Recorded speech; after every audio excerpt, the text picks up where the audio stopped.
Now, the TARP program is one step closer to a new chief. Former Fannie Mae CEO Herb Allison fielded questions this morning at his Senate confirmation hearing. Allison pledged to lawmakers that he will spend the money wisely to restore stability to the markets and companies. Bloomberg's Peter Cook is on Capitol Hill with Banking Committee member Senator Mark Warner. Peter? Matt, thanks very much. Joined by Virginia Senator Mark Warner with me here on the Hill. Thanks for the time. Appreciate it. Peter, good to see you. Let me ask you, first of all, just about the nominee himself, Herb Allison. He's got a long track record with Wall Street, been at Fannie Mae, been at TIAA Craft. Any doubt in your mind he's going to be confirmed? No. I think this Mr. Allison brings a great background. He's one of the few figures who seems to have come through this crisis relatively unscathed, and I think you saw from both sides of the aisle that he'll be confirmed, I think, without any problem. All right. You and other members went right to the heart of the matter, though, even though he hasn't been confirmed yet. Some tough questions about the TARP program going forward, including the most immediate question, these bank repayments. He said there will be some likely next week. That's the indication we're getting from the Fed as well. What should happen with those repayments? First of all, is it taking too long? Well, listen, I think it's appropriate for the Treasury to fully evaluate before the banks are able to repay, to make sure that they're not repaying too quickly if they're not fully out of the woods. But what I'm looking for from the Secretary and Mr. Allison is, hey, we need an overall public policy on what's going to be our approach to these repayments.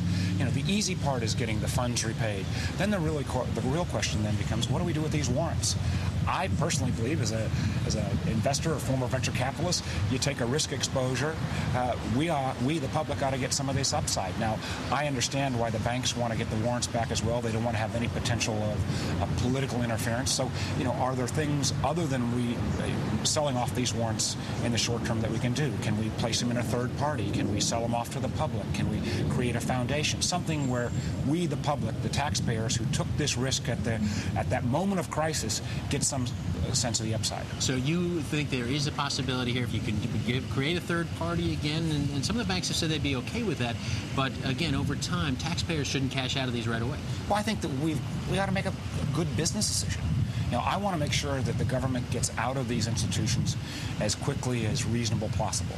But I also want to make sure that we who've taken the risk through these challenging times, we, the taxpayers, get some potential, and I think as the banks hopefully will all come back and prosper on a going forward basis, that we make the smart business decision. Now, I don't think we should leave that as a political decision made by Treasury officials, so the idea of a third party holding these, selling them to a third party, sharing the upside, having a third party foundation, a host of other options ought to be explored, and that's why I hope the Secretary will lay out an overarching policy for repayments rather than starting kind of a one-off approach where then we end up setting a precedent and say, well, we can't change because we've already set that precedent. Let me ask you just finally, about a minute or so left here.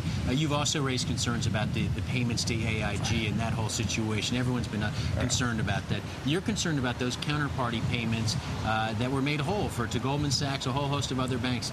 Are you considering legislation here?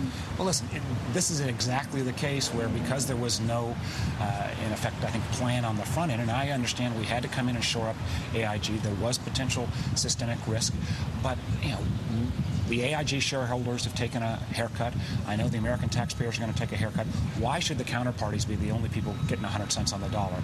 Secretary Geithner, in his recent appearance before us, said he didn't have the authority. So if he only needs authority, some level of resolution authority that could be targeted just to AIG, that ought to be one of the options. And what we heard from Mr. Allison this morning was that, you know, perhaps because they've already started on this path, we basically got to just suck it up on AIG, and that's not an acceptable answer in my term. All right, well, we'll have to follow and see exactly where that goes from here. Senator Mark Warner, as always, appreciate it. Matt, we'll send it back to you in New York. All right, thanks very much.